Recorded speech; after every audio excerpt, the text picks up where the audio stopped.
그건 그런 뜻이 아니에요. 그것도 강좌 94번째 시간입니다.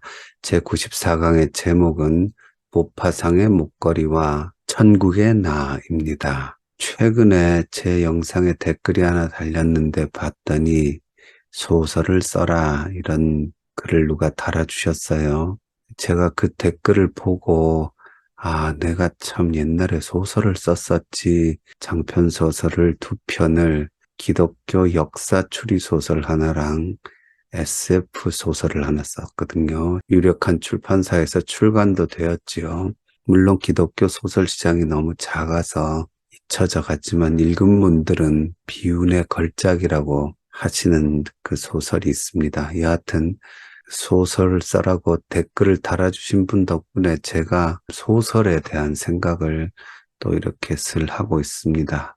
인류 역사에 가장 주목받는 단편소설로 꼽히는 소설이요. 언젠가 그걸 뽑았는데 모파상의 목걸이가 뽑혔습니다. 아마 여러분도 한 번쯤은 들어보셨을 거예요. 그리고 되게 짧아요. 한 15분 정도면 다 읽을 정도의 분량입니다. 근데 그 속에 참 재밌는 반전이 들어있고 어쩌면 오늘날 유행하는 오늘날 이제 유행도 좀 지났죠. 그 반전 스토리의 어떤 효시 같은 작품이라고 할 수 있죠. 내용은 너무 잘 아시니까 짧게 말씀드리면 허영심이 있는 로아젤 부인, 아주 미모를 타고난 미녀인데 하급 관리의 부인이죠. 되게 못 사는 건 아니에요. 하녀도 한 명 두고 힘든 일을 하면서 사는 건 아니지만 상류 사회에 대한 열망이 있죠. 그래서 자기의 운명이 참 불쌍하다 이렇게 생각하면서 살아가는 여인인데 우연히 어떤 좋은 무도회에 초청을 받아서 갈 일이 생겨서 친구한테 목걸이를 빌리지요. 다이아몬드 목걸이 좋은 걸 빌려가지고 무도회장에 가서 아주 멋있게 폼을 잡고 수많은 남자들의 이제 시선을 받고 기쁨과 황홀감을 느끼고 그리고 돌아왔는데 목걸이가 없어진 거죠. 그래서 똑같은 목걸이를 사다 주고 그리고 10년 동안 그 빚을 갚기 위해서 빈민의 삶을 살지요. 그래서 결국 10년 만에 그걸 다 갚고 우연히 그 친구를 길에서 만났을 때 그 친구가 로체스터 부인인데 이렇게 말하죠. 로체스터 부인은 숨이 턱 막혀 친구의 두 손을 꼭 쥐었다. 어쩜 어떡하면 좋아 마틸드. 내 건 가짜였어. 기껏해야 500프랑밖에 나가지 않는. 그 가짜 목걸이를 진짜로 사다 주고는 그 빚을 갚으려고 10년 동안에 완전히 억센 아줌마로 이 미녀 부인이 변해가는 그런 내용입니다. 대부분의 평론가들이 해석을 허영심에 초점을 둡니다. 허영심의 말로 인간이 허영심을 부리다가 이렇게 된다. 그렇게 보통 이야기를 하지요.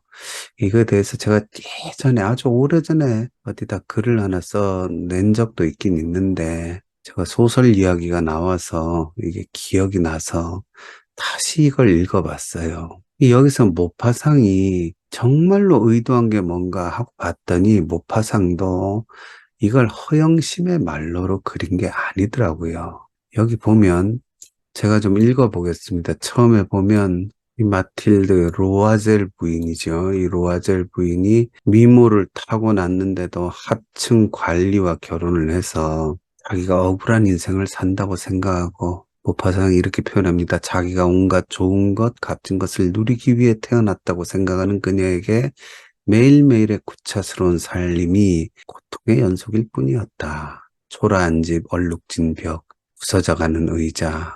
그렇다고 로아젤 부인이 막 일하고 노동하는 부인이 아니에요. 여기 브로티뉴 태생의 여자애를 하나 하녀로 두었지만 이 소녀를 볼 적마다 절망적인 안타까움과 미칠 것 같은 꿈이 떠올라 시달리곤 했다. 그 꿈이 뭐냐면 동양풍 벽걸이가 걸려있는 조용한 거실에 청동으로 만든 촛대에 불이 켜지고 짧은 바지를 입은 건장한 하인들이 의자에 앉아있고 그런 이제 공상을 하는 거죠. 친구들은 다 유명인들이고 진귀한 골동품이 가득 찬 으리으리한 가구들 그런 것들을 꿈꾸면서 이제 과거에 살았죠. 사람들의 마음에 드는 것, 사람들이 부러워하는 것, 사람들의 화제의 대상이 되는 것 이것이 그녀의 간절한 소원이었다. 그리고는 이제 무도에 가서도 미모가 뛰어나니까 기막힌 목걸이를 하고 옷을 차려입고 갔더니 이렇게 나오죠. 남자란 남자는 모두 그녀에게 시선을 집중하고 그녀를 소개받고 싶어 했다. 정부의 높은 사람들이 모두 그녀와 왈츠를 추려고 했다. 장관조차도 그녀를 유심히 바라보았다. 그녀는 취한 듯한 기분으로 정신없이 춤을 추었다. 쾌락에 취해 다른 것은 아무것도 생각할 수 없었다. 그녀 미모의 승리, 이 밤의 영광스러운 성공, 이 모든 아부와 찬미, 욕망이 일깨워지고 여자의 가슴에 더할 나위 없이 달콤하기만 한 승리, 그러한 것에 생기는 행복의 구름, 그 속에서 일체를 잊었다. 번역을 잘한 것 같아요. 적나라하게. 그래서 이렇던 마틸드가 결국 잃어버린 목걸이 때문에 로아젤 부인은 빈민들의 생활, 하루하루 끼니를 걱정하는 사람들의 무서운 생활을 직접 체험하게 됐다. 물론 그 점은 이미 각오하고 있었다. 이 무서운 빚을 갚아야 한다. 갚지 않으면 안 되니까 무조건 갚아야 한다. 그녀는 하녀를 내보내고 집도 싸구려 다락방을 빌려 이사했다. 살림살이가 어렵다는 것, 부엌 일이 얼마나 짜증나는 것인지 그는 알게 되었다. 장밋빛 손톱은 기름 묻은 그릇과 냄비바닥을 닦느라 다 닳았다. 이런 생활이 10년이나 계속되었다. 10년이 지나서 두 사람은 빚을 한 푼도 남기지 않고 깡그리 갚았다. 로아젤 부인은 이제 할머니 같았다. 드세고 우락부락하고 지독한 여자, 가난에 찌든 단단한 아줌마가 되었다. 머리도 제대로 빗질하지 못하고 스커트가 볼품없이 구겨져도 태연했다. 여러분, 이걸 이제 마틸드가 허영심을 부려서 받은 벌처럼 해석을 하잖아요. 근데 저는 그렇게 생각하지 않습니다. 허영심이 많던 여인이 변해가는 과정이지요. 인생에는 별의별 일들이 많지만 그 어떤 계기를 통해서 밑으로 떨어진 것 같고 더 가진 게 없는 것 같이 되었지만 그 상태에서 그녀의 속사람이 변화되는 과정. 근데 모파상이 실제로 그걸 그리려고 했던 것 같아요. 왜냐하면 여기 보면 뭐라고 나오냐면요. 그렇지만 이따금 남편이 직장에 나가고 없어 한가할 때면 창가에 앉아 옛날 그 밤 무도회에서 있었던 일, 자기가 그렇게도 아름답고 그렇게도 칭송을 받으며 여왕처럼 행세하던 무도회 일을 떠올리며 생각에 잠기곤 했다. 그 목걸이를 잃지 않았다면 어떻게 됐을까? 누가 할 수 있으랴? 인생이란 참으로 기묘한 것, 참으로 변화무쌍한 것이다.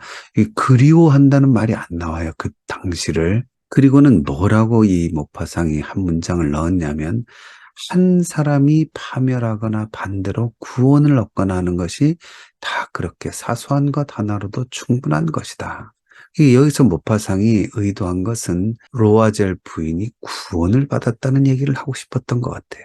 모든 것이 부족하고 억울하고 불공평하게 느껴지고 하던 그게 허영심이죠. 그 허영심에 로아젤 부인이 이 사건을 통해서 여러분 그 길로 계속 갔으면 파멸했을 수 있잖아요. 이미 결혼한 부인인데 온 남자들이 다 달라붙어서 아름답고 이쁘다고 찬양하다가 나중에 바람이라도 나면 가정 파괴되는 거 아닙니까? 실제로 옛날 유럽 사회에 그런 일이 비일비재했지요. 그렇게 되면 이제 파멸되는 거잖아요. 근데 한 사람이 파멸하거나 반대로 구원을 얻거나 하는 것이 모파상은 이것을 그녀가 구원받는 과정이라고 그리려고 했던 게 맞죠.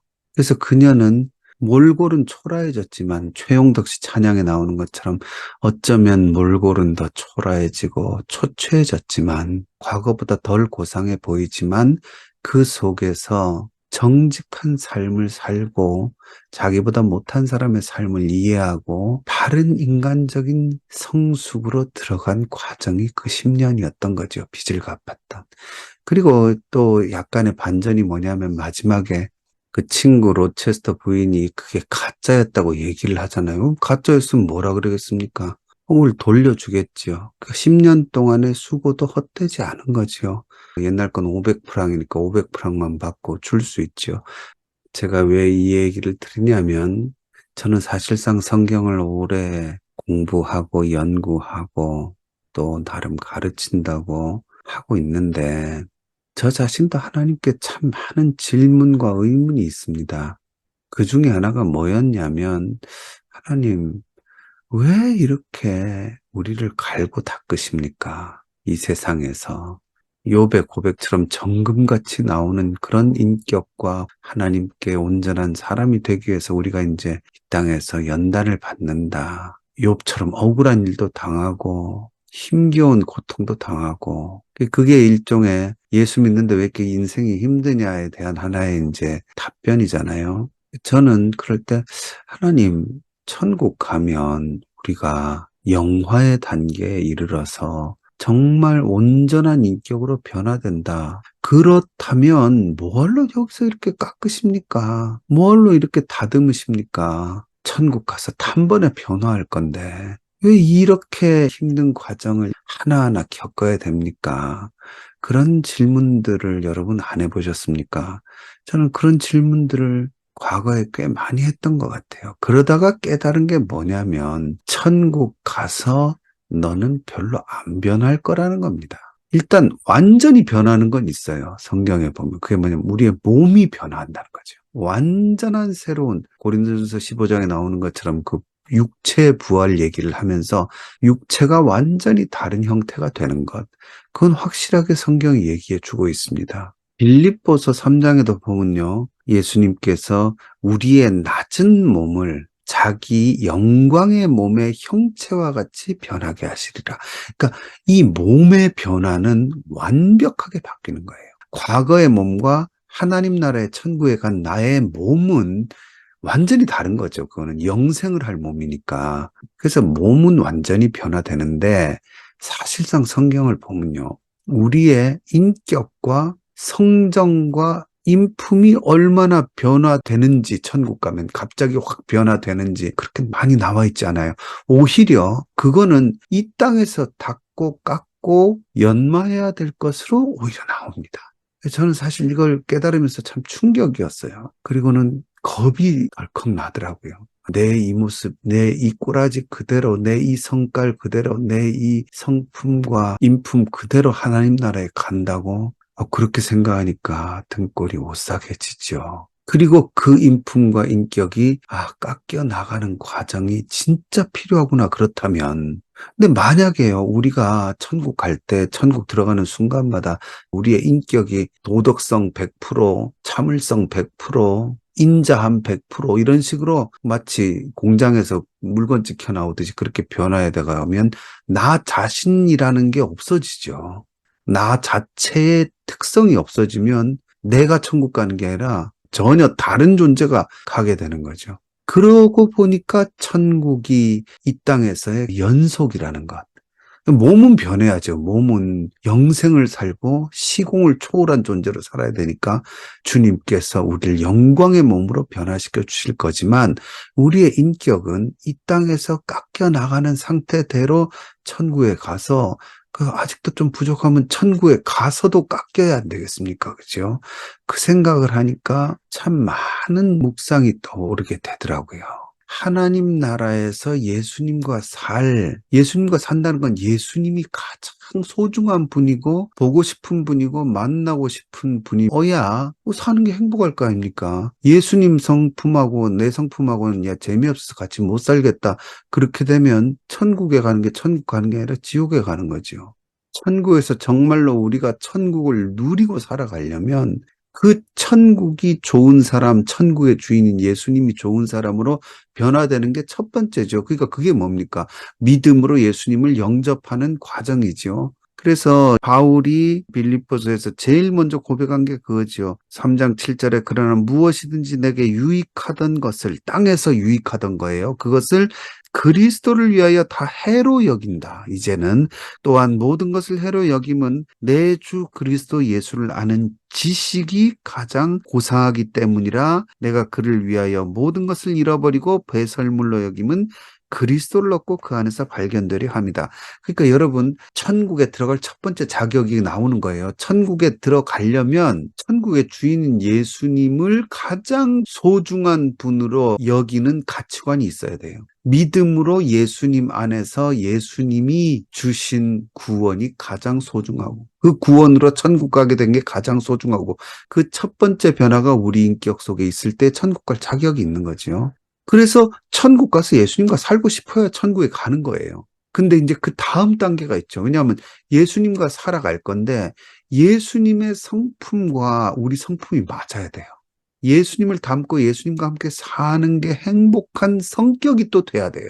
그래서 바울이 뭐라 그러냐면 빌립보서 3장 10절에 내가 그리스도와 그 부활의 권능과 그 고난에 참여함을 알고자 하여 그의 죽으심을 본받아 산다. 예수님이 죽으심으로 우리에게 구원을 주셔서 천국 갈 길을 주셨잖아요. 나중에 천국 가서 예수님과 살려면 그 길에서 뭘 해야 되냐면 그가 걸어가신 그 죽음의 길, 십자가의 길을 나도 본받아서 그분과 비슷한 성품이 돼야 되는 거예요. 이 연인 관계, 부부 관계도 옛날에는 성격이 서로 다른 사람끼리 매력을 느낀다. 그게 아니라는 게 심리학적으로 드러났대요. 심리학적으로는 서로 닮은 부분이 많아야 서로 매력을 느끼고 오래오래 행복하게 살 수가 있다는 겁니다. 예수님이 이 땅에서 걸어가신 길을 우리가 싫어하면 나중에 예수님이랑 어떻게 살겠습니까? 그러니까 예수님이 걸어가신 그 길을 바울은 그 부활의 권능과 그 고난의 참여함을 알고자 그의 죽으심을 본받아서 그래서 바울은 죽음을 개의치 않고 예수님의 길을 걸어갔죠. 그래서 어떻게 해서든지 죽은 자 가운데서 부활에 이르려고 한다. 이때 어떻게 해서든지가 뭡니까? 그분처럼 고난의 길, 십자가의 길을 예수님 위해서 감수하면서 그래서 기어이 몸이 완전히 변화하여 예수님과 함께 있을 수 있는 그 천국으로 가려고 한다. 근데 이 십자가의 길, 죽으심을 본받는 길, 그것과 반대되는 게 쭉 밑에 19절에 나와요. 18절이지요. 내가 여러 번 너희에게 말하였거니와 이제도 눈물을 흘리며 말하노니 여러 사람들이 그리스도의 십자가의 원수로 행한다. 그러니까 반대되는 길이죠. 예수님의 죽으심과 십자가의 길과 역행하는 사람들에 대해서 얘기하는 겁니다. 근데 그들의 특징이 뭐냐? 그들의 마침은 멸망이요. 멸망당하는 사람들이죠. 쉽게 말해서 천국에 가서 예수님과 같이 살 자격이 없는 사람인데 그들의 신은 배요 이렇게 나오죠. 자기의 욕심과 욕망을 채우는 것, 배를 채우는 것, 그 영광은 그들의 부끄러움, 그 허영심과 마틸드가 추구했던 그 유부녀대 다른 남자들의 시선을 즐기고 그런 쾌락의 부끄러움. 결국 그걸 바울은 뭐라고 표현하냐면 그 영광은 그들의 부끄러움에 있고 땅의 일을 생각하는 자라 이렇게 말하죠. 그러니까 이 땅에서 좋은 것, 땅에서 기쁜 일에 매여 있는 사람, 그걸 추구하는 사람은 결국은 십자가를 역행하는 사람이고 천국에서 예수님과 살 자격이 없어진다. 그렇기 때문에 바울은 뭐라 그럽니까? 다시 11절에 어떻게 해서든지 그 고난과 죽으심을 본받아서 죽은 자 가운데서 나는 부활에 이르려 한다. 그걸 위해서 나를 예수님처럼 갈고 닦는 이 삶을 기꺼이 받아들인다는 거죠. 그리고 그 다음에 참 재밌는 얘기가 나옵니다. 내가 이미 얻었다 함도 아니요. 온전히 이루었다 함도 아니라 오직 내가 그리스도 예수께 잡힌 바 된 그것을 잡으려고 달려가노라. 여러분 이거 되게 유명한 구절인데 무슨 말씀인지 느낌이 딱 오시나요? 여기 두 가지가 나와요. 카탈람바노라는 말인데요. 잡힌 바 되었다 예수께. 이 수동태입니다. 예수님에 의해서 내가 사로잡힌 게 있어요. 그게 뭡니까? 얼마나 심하게 사로잡혔으면 이 땅에 있는 모든 것을 다 잃어버리고 배설물로 여길 정도로 귀한 지식을 예수님께 사로잡혀서 얻게 됐어요. 그게 뭡니까? 구원이지요. 이 죽어 멸망할 세상에서 영생의 길을 주시겠다는 그 사랑의 십자가의 복음. 그 날 사로잡았잖아요. 그 잡힌 바 된 예수께 내가 그걸로 사로잡혔어요. 그것을 이제는 내가 그 수준을 잡으려고 쫓아간다 이거죠. 여기는 능동태입니다. 내가 그리스도의 십자가의 사랑에 사로잡혔는데 그래서 지식의 변화가 먼저 나왔죠. 그 다음에 뭐냐? 그 단계에서 예수님과 아름답게 저 하늘에서 살기 위해서는 예수님 닮은 사람이 돼야 되니까 그 예수님의 수준을 잡으려고 십자가의 수준을 잡으려고 내가 달려가노라. 기가 막힌 말씀이지. 근데 이 땅에서 난 예수님만큼 이루었어요. 그런 사람이 어디 있습니까? 그러니까 바울이 형제들아 나는 아직 내가 잡은 줄로 여기지 아니하고 오직 한 일들, 내가 지금까지 뭔가 그래도 그럴듯하게 이룬 것들 있죠? 근데 그것들을 다 잊어버리고 앞에 있는 것을 잡으려고 표대를 향하여 그리스도 안에서 하나님이 위에서 부르신 부름의 상을 위하여 달려가노라. 그래서 그분이 주신 사명과 그분이 주신 인격의 틀, 거기에 합당한 사람이 되려고 지금도 나를 깎고 연마하고, 아마 제 생각에는 천국 가서도 우리가 천국을 너무 단순하게 생각하는 것 같아요. 여러분, 이 세상도, 이 코딱지만한 세상도 이렇게 복잡한데 천국이 얼마나 복잡한 곳이겠습니까? 온 우주를 다 초월한 그 천국이, 그 속에서 예수님의 자녀가 예수님을 더욱더 닮아가면서 사는 기쁨이 천국에도 있겠죠. 그래서 로아젤 부인의 10년이 허튼 세월이 아니었고, 아마 로아젤 부인 보고 10년 전에 그녀로, 그 허영심에 들떠 살아가던 그녀로 돌아가겠냐 그러면 안 한다 그럴 거예요. 지금의 성숙한 인격과 생각과 가치관이 훨씬 더 소중하다고 느끼겠지요. 마찬가지로 우리도 어차피 이 세상에서 육신에 치중하고 땅에 속한 몸에 치중하는 건 어리석은 거죠. 10년은 젊어 보이십니다. 그럼 되게 좋아하잖아요. 40대 때 30대처럼 보이고, 그래 봤자 90대면 80처럼 보이는 겁니다. 이 몸은 비틀어지고 폐하여져 가는 거지요. 그러나 그 부분은 예수님이 책임져 주신다고 하시잖아요.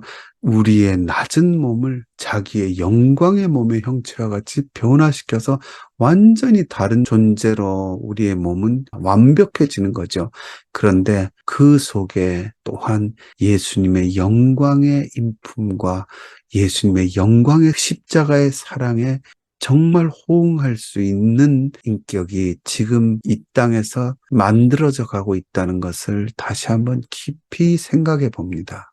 그러면 아까도 말씀드렸지만 두려워지죠. 평소에는 아이고, 나한테 왜 이렇게 뭔 일이 잘 안 되냐? 뭐가 이렇게 잘 안 풀리고 또 참아야 되고 깎여야 되고 또 이를 악물고 일어나야 되고 하는 이 모든 것들, 그 속에서 참 억울하고 힘들다. 그런 형제자매들 많지요. 그런 분들 힘을 내세요. 그걸 통해서 우리가 예수님을 닮아가서 저 천국에서의 삶이 진정 아름답기 위한 과정이지요. 어차피 세상에서의 삶은 육체의 차원에서 보면 비극으로 끝나게 되어 있는 것입니다. 영원에 잇대어서 내 인격을 다듬어 나가면 그게 진짜로 마침내 천국의 절정에서 예수님과 함께, 하나님과 함께 살아갈 수 있는 수준으로 자라왔고, 자라났고, 또 앞으로도 영원히 자라날 나 자신을 인식하게 되고, 그때 이제 진짜로 내가 정금같이 나오리라 하는 고백으로 기꺼이 거뜬히 이 세상을 살아낼 수 있을 줄로 믿습니다. 혹 지금 고통 중에 있는 형제 자매들, 특히 아무 이유 없이 어떤 고통 속에 있는 형제 자매들, 이 모두가 예수님이 우리들과 함께 영원히 살고 싶으신 관심이라는 것을 잊지 말아야 될 줄로 믿습니다. 오늘은 여기까지 하겠습니다.